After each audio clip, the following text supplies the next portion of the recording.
अस्सलाम वालेकुम and welcome back to my channel. कैसे हैं आप सब? उम्मीद है आप सब बिल्कुल ठीक होंगे। मैं भी बिल्कुल ठीक हूँ। और आज की जो वीडियो है ना, वो तीनों दिन के ईद के क्लिप्स जो मिला जुला के मैंने वीडियो बनाई है, क्योंकि काम इतने ज़्यादा थे, मसरूफियत इतनी ज़्यादा की थी कि 3 दिन जो है मैं कोई भी वीडियो अपलोड नहीं कर सकी। तो आज मैंने सोचा था जो भी मेरे पास क्लिप्स है ना, उनको एडिट करके मैं डाल देती हूँ, क्योंकि ईद जो है ना आज ख़त्म हो जानी है।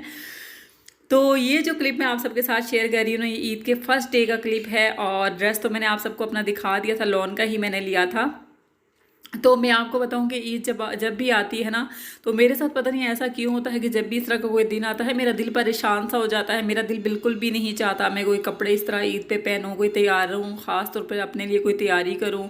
पता नहीं इस तरह का क्या हो जाता है, मुझे कुछ समझ नहीं आता। शायद कि हम जो है ना अपनों से दूर हैं बहुत ज़्यादा, या मेरा अपना कोई भी यहाँ पे नहीं है, तो शायद इस वजह से मेरे साथ ऐसा है। दूसरा ये है कि जो हमारे प्यारे जो है दुनिया से चले गए हैं, जो लास्ट ईयर हमारे साथ थे और बहुत सी ईदों पे जो है हमारे साथ थे, वो हमारे साथ नहीं है। तो ईद तो आ जाती है, लेकिन हमारे बिछड़े हुए जो है ना, वो कभी भी वापस नहीं आते। जो एक दफ़ा बिछड़ जाते हैं, बस उनकी जो है ना याद बहुत ज़्यादा आती है, जिसकी वजह से ना ईद की ये जो दिन होते हैं ना, बस बहुत ही उदासी लेके आते हैं मेरे लिए। मेरा बिल्कुल भी दिल नहीं चाहता मैं अपने लिए कोई ख़ास तैयारी करूँ, कुछ भी दिल नहीं चाहता। लेकिन मजबूरन जो है ना, फिर बच्चों की वजह से, हस्बैंड की वजह से ना, थोड़ा बहुत तो जाहिर सी बात है तैयार होना ही पड़ता है। कोई ना कोई आता है तो फिर उनकी वजह से जो है ना कपड़े तो पहनना ही होते हैं। और कपड़े पहन के ना हमने ना घर के सारे काम ही करना होते हैं, कुकिंग वगैरह करनी होती है, सारा टाइम जो है ना हमने किचन में ही गुजारना होता है। तो मेरा भी यही था कि रात में जब चांद रात का जो है ऐलान हो चुका था, वैसे भी 30 रोज़े जो है पूरे होते, तो पता था कल जो है ना वो ईद ही होनी है। तो फिर उसके बाद ना अफ्तार के बाद घर की जितनी भी क्लीनिंग वगैरह के जो काम थे वो हमने किए थे।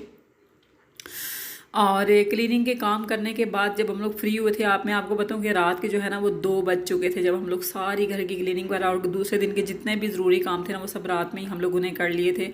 क्योंकि मेहमान जो है ना फिर ईद की अजान के बाद जो ही नमाज होती है, तो आप सब जानते हैं मिलने वाले जो है आना जाना शुरू हो जाते हैं। लेकिन कराची की जो ईद होती है ना, वो टोटली डिफरेंट होती है। मैं आपको बताऊँ, यहाँ की जो ईद यहाँ की जो ईद होती है ना, वो टोटली इसलिए डिफरेंट होती है कि बहुत से लोग मेरे जानने वाले सोच रहे होंगे कि यहाँ की ईद और बाकी ईदों में क्या फ़र्क होता है। तो मैं आपको बताऊँ, यहाँ पे जब तक चांद रात होती है ना, ज़ाहिर सी बात है सारे लोग जो है ना रात को देर से सोते हैं। सुबह जो है ना नमाज़ के लिए, जिन्होंने नमाज़ पढ़ना होती है वो नमाज़ पढ़ने के लिए चले जाते हैं, जैसे कि हमारे मर्द हजरात।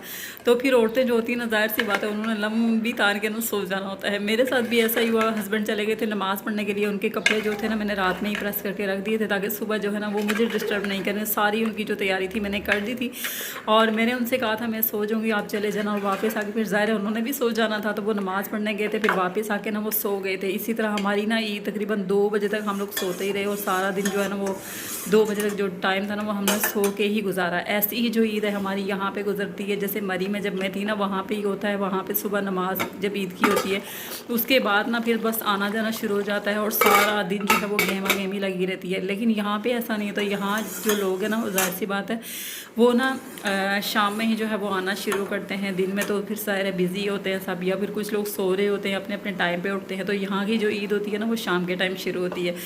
तो मैं आपको बताऊँ कि मैंने ना अपना मोबाइल भी साइलेंट पे लगा दिया था, जैसे कोई भी ताकि फ़ोन नहीं करे। क्योंकि रात, एक तो रमज़ान जो है ना, वो फिर आपको पता है रमज़ान की रूटीन थोड़ी चेंज होती है। दूसरा ये कि चांद रात को तो हम लोग सारा ज़ाहिर रात में हम लोग देर से सोए थे, तो फिर इसकी वजह से ना काफ़ी ज़्यादा जो है वो थकावट भी हो गई थी घर के काम वगैरह से, तो नींद बिल्कुल भी पूरी नहीं होती। तो मेरी कोशिश ये थी कि बस मैं आराम से जो है ना वो सो सकूँ। लेकिन इतना हम लोग सोए कि 2 बजे तक हम लोग सोते ही रहे। और 2 बजे के टाइम जब उठे ना, फिर हमारा नाश्ता शुरू हुआ। उसके बाद जी घर की क्लीनिंग तो रात की हुई थी, फिर उसके बाद मैंने रात के जो है ना खाने की तैयारी करनी शुरू कर दी थी। और यहाँ ये जो खाना बना रही हूँ ना, मैंने ये सिर्फ अपने लिए बना रही हूँ, अपने बच्चों के लिए, हस्बैंड के लिए। क्योंकि बाकी जो मेहमानों के लिए चना चाट वगैरह अलग से मैंने, सवैयाँ वगैरह, शीर खुरमा, कस्टर्ड वगैरह इस तरह मैंने बना के वो अलग से रख दिया था। तो ये जो मैं बना रही हूँ ना, ये स्पेशली अपने लिए और बच्चों के लिए बना रही हूँ, और हस्बैंड के लिए बना रही हूँ। और ये जो रेसिपी है ना, ये मैंने पिछले दिनों देखी थी, तो मेरा दिल चाह रहा था मैं इस तरह बनाऊँ।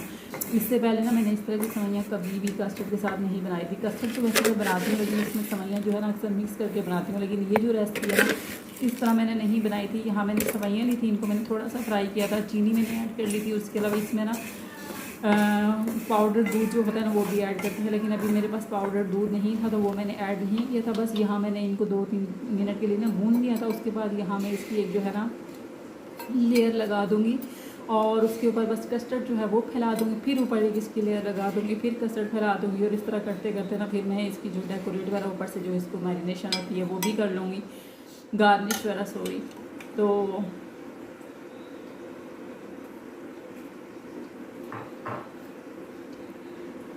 और ये देखें जी, यहाँ पे मैंने इसके ऊपर कस्टर्ड जो है ना फैला दिया। और अभी जब मैं वॉइस ओवर करने के लिए बैठी हूँ तो अचानक से जो है मेहमान आ गए थे। हस्बैंड ने जो है ना दरवाजे को दस्तक देना शुरू कर दी थी, जो कि आप लोगों ने सुनी भी होगी। तो मेरा ये जो वॉइस ओवर है ना ये रह गया था, और लास्ट टाइम मुझे पता ही नहीं मैंने क्या बोला था और क्या नहीं बोला था, क्योंकि अचानक से जो है ना मेहमान आ गए थे। तो कराची की जो हमारी ईद है ना वो इसी तरह गुजरी है। आप लोग भी बताइएगा आप लोगों का आज का दिन कैसा गुजरा, तीनों दिन कैसे गुजरे। तीनों दिन जो है ना मेरे तो बहुत ज़्यादा बिजी गुजरे। पहला दिन तो सबसे ज़्यादा बिजी गुजरा, और कुछ लोग जो है ना वो तीनों दिन जो है वो रेडी हुए हैं और तीनों दिन की जो उनकी वीडियोज़ आई हैं। लेकिन मैं जो है ना बस पहले दिन ही बस हल्का सा मैंने खुद को तैयार किया था। उसके अलावा जितना भी मेरा टाइम था ना वो सारा किचन में ही गुजरा था। ज़ाहिर है बच्चों को तैयार करना था, मेहमानों को टाइम देना था। मैं अकेली ही हूँ, मेरे साथ और कोई भी हेल्पर नहीं है कि जो घर का किसी भी काम में जो है ना मेरी हेल्प कर सके। जो अकेला होता है ना उसको फिर अपने लिए टाइम निकालना बड़ा मुश्किल हो जाता है। उसकी कोशिश यही होती है कि मेरे बच्चे जो है वो तैयार हो जाएं, हस्बैंड तैयार हो जाएं, मेहमानों के लिए जो भी बनाना है वो सब जो है तैयार हो जाए। अपनी उसको कोई भी परवाह नहीं होती। बिल्कुल ऐसी ही मेरे साथ भी हुआ कि मुझे अपनी कोई भी परवाह नहीं थी। बस थोड़ी सी जो है ना हस्बैंड को तस्वीरें वगैरह बनवानी थी, तो वो कह रहे थे कि हमेशा ऐसा होता है कि हम तस्वीरें खींचते हैं, और इस साल जो है ना तुमने अभी तक खुद को रेडी नहीं किया कि हम तस्वीरें खींचते। बस उनकी फरमाइश की वजह से जो है ना मैंने खुद को थोड़ा सा रेडी किया था। और आप सब ये बताइएगा आपको आपके हस्बैंड से कितनी ईदी मिली है। मैं भी आपको बताऊँगी मुझे कितनी ईदी मिली है ना। मुझे ना हर साल मेरे हस्बैंड हमेशा जब भी उनसे मैं ईदी मांगती हूँ बिना मांगे दे देते हैं, लेकिन इस बार पता नहीं क्या हुआ कि वो मेरी ईदी देना मुझे भूल गए। बच्चों को उन्होंने दे दी और मुझे नहीं दी। फिर मैंने खुद ही याद दिलाया कि आपने ना मुझे मेरी ईदी नहीं दी है। तो मेरे हस्बैंड ने जो है ना मुझे कितनी ईदी दी है ये मैं आपको नेक्स्ट वीडियो में बताऊँगी इंशाल्लाह। लेकिन आप लोगों ने मुझे ज़रूर कमेंट बॉक्स में बताना है कि आप लोगों को आपके हस्बैंड की तरफ से कितनी ईदी मिली है, क्योंकि ईदी तो ईदी होती है चाहे वो जितनी ज़्यादा हो कम हो। असल बात ये होती है कि अगले को ना हमारी कितनी इंपॉर्टेंस है, अगला हमें कितनी इंपॉर्टेंस देता है और हमें किस निगाह से देखता है, उसको हम याद है नहीं याद। तो जाहिर सी बात है हम अपने घर वालों से दूर होते हैं, अपने माँ बाप से, बहन भाइयों से, तो फिर सारी जिम्मेदारी जो हस्बैंड की होती है, जिस तरह वो बाकी सारी जिम्मेदारियाँ पूरी करते हैं तो उनको अपनी ये जिम्मेदारी भी पूरी करना चाहिए। और इस छोटी सी जो खुशी में ना बड़ी खुशियाँ छुपी हुई हैं। तो बस ये छोटी सी मेरी बात थी जो मैंने आप सबके साथ शेयर की, और यहीं पे मैं आज की जो वीडियो है उसका एंड भी करूँगी। आई होप कि वीडियो आपको अच्छी लगी होगी। मेरी वीडियो अच्छी लगी है तो लाइक कीजिएगा, और मेरे चैनल को जो लोग नए हैं सब्सक्राइब करना नहीं भूलिएगा। दुआ में याद रखिएगा। मिलते हैं नेक्स्ट वीडियो में, और अपनी ईद के बारे में ज़रूर बताइएगा आप लोगों ने कहाँ पे गुजारी। मैं तो सारा दिन जो है मेहमानों के साथ घर में गुजारा, और यहीं पे आपसे इजाज़त चाहती हूँ। अल्लाह हाफिज़।